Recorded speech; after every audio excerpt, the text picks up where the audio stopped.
धाराशिव विजय 2030 या अंतर्गत विविध उपक्रमांच्या लोकार्पण सोहळ्याच्या निमित्तानं उपस्थित असलेले मान्यवर महाराष्ट्र राज्याचे सन्माननीय ग्रामविकास व पंचायत राज मंत्री आदरणीय श्री आमदार जयकुमारजी गोरे साहेब यांच्या उपस्थित मान्यवरांचं टाळ्यांच्या गजरात स्वागत करूया। धाराशिव जिल्हा परिषदेच्या अंतर्गत आपला जो महाराष्ट्र विजय 2030 या लक्षवेधी उपक्रमाचा शुभारंभ करण्यासाठी नम्रपणे सांगू इच्छितो, आपण कृपा करून पाठीमागं जिथं जागा उपलब्ध असेल तिथं बसावं, पण आरक्षित जागा ही जिल्हा परिषद सदस्य, सभापती, उपसभापती आणि सन्माननीय मान्यवर पंचायत समिती सदस्यांसाठी या ठिकाणी आरक्षित ठेवावी। जिल्हा परिषदेचे सन्माननीय सदस्य या निमित्ताने उपस्थित आहेत। माहिती कार्यालय, शिक्षण, कृषी अशा स्वागत करतो। आपल्या सर्व संबंधित पत्रकार बांधव यांचंही या निमित्ताने स्वागत करतो। आणि माझी सर्वांना विनंती आहे, पाठीमागे थांबलेला या स्टेजच्या बाजूला इकडे मोकळा आपल्याला एक तडे उघडायचे तर स्टेज व्यवस्था आणि आसन व्यवस्था करणारे जे काही कर्मचारी आहेत त्यांनी खुर्च्या टाकायच्या त्या बाजूला, दोन्ही बाजूला खुर्च्या टाकाव्या ही विनंती। चला, समोर थांबलेल्या मॉबलीकडे बाजूला थांबा तोपर्यंत जे उभा राहिलेले मध्ये आणि जे मेन गेटच्या समोर उभा राहिलेले त्यांच्यासाठी आपण खुर्च्याची व्यवस्था तात्काळ करावी, जेणेकरून ते सगळे बसून घेतील।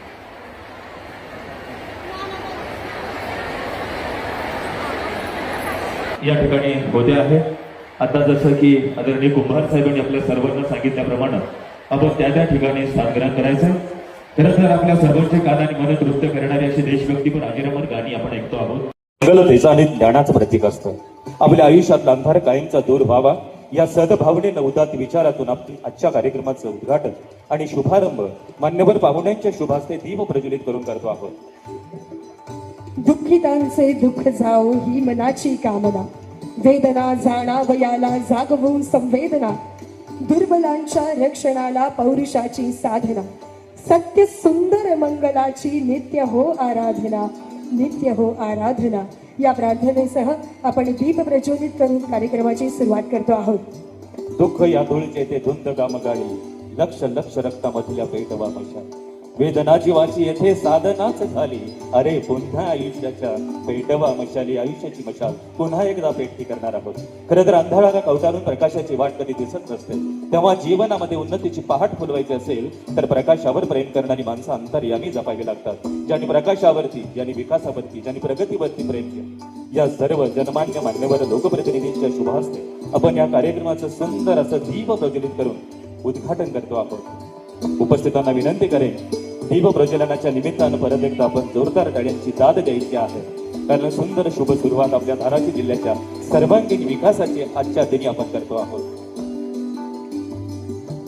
आपला जीव धाराशिव विजन 2030 खरं तर हा गौरवशाली उपक्रम ज्याच्या संकल्पनेतून आपण साकार करतो आहोत त्या जिल्हा परिषदेच्या सन्माननीय अध्यक्षा अर्चनाताई पाटील आणि त्यांना हे बळ दिलेलं आहे या सर्व लोकप्रतिनिधी आणि संपूर्ण राज्याचे ग्रामविकास आणि पंचायत राज मंत्री आदरणीय आमदार श्री जयकुमारजी गोरे साहेब। राज्य स्तरावर आपण याची आवश्यकता आहे, नक्की आम्ही त्याचा विचार करू आणि राज्य स्तरावर या गोष्टी घेता येतील का याचं तपासून आम्ही नक्की त्याची अंमलबजावणी। सर, दिल्लीतलं जे आंदोलन झालं, दिल्लीतल्या आंदोलनानंतर काही राज्यात बदल होणार असे काही संकेत किंवा चर्चा खरंच वस्तुस्थिती तशी आहे, त्याची बदल होण्याची काही शाश्वत हा जो निर्णय आहे तो देवाभाऊन घेतला असं म्हणलं, परंतु यापूर्वीच पर्यावरणपूरक गाव हे आघाडीच्या काळात सुरू झाले आणि त्या योजना तेच आहेत। ग्राम समृद्ध गाव ह्या जी योजना आहे त्या सुरू केल्या, कदाचित तो जी आर हा जी आर आपण वाचल्यानंतर मला माझी प्रतिक्रिया घ्या, मी नंतर बोलेल। आपण पाहिलं असेल की सरपंचाला प्रशासक म्हणून आपण नेमलेला आहे, परंतु काही न्यायालयीन प्रक्रियेमध्ये काही अडचण आली आणि काही कोर्टाने असा निर्णय दिला की प्रशासकीय बाबीचा खर्च सोडून कुठलीही बिलं काढण्याचा अधिकार सरपंचाला दिलेला नाही। तो अधिकार आम्ही बीडीओला देण्यासंदर्भातची विनंती कोर्टाला केलेली आहे आणि कोर्टात आमचं म्हणणं मांडलेलं आहे, तर लवकरच सुनावणी होईल आणि कोर्ट त्यावर निर्णय देईल।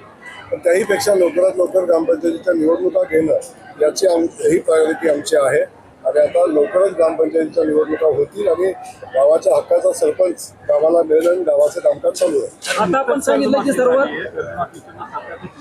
पडणार आहे, त्यामुळे कुठेतरी नीती कपात होऊ शकते काही विभागांची ग्रामविकास नाही, आपल्याला खूपच काळजी आहे, पण आपल्याला माझं सांगणं आहे की सरकारनं कर्जमाफीचा निर्णय घेतलेला आहे, कर्जमाफी आता चालू झालेली आहे. 1 महिन्यात आपण सगळ्या शेतकरी बांधवांची कर्जमाफीचं आपण प्रत्यक्षात अंमलबजावणी करणार आहोत.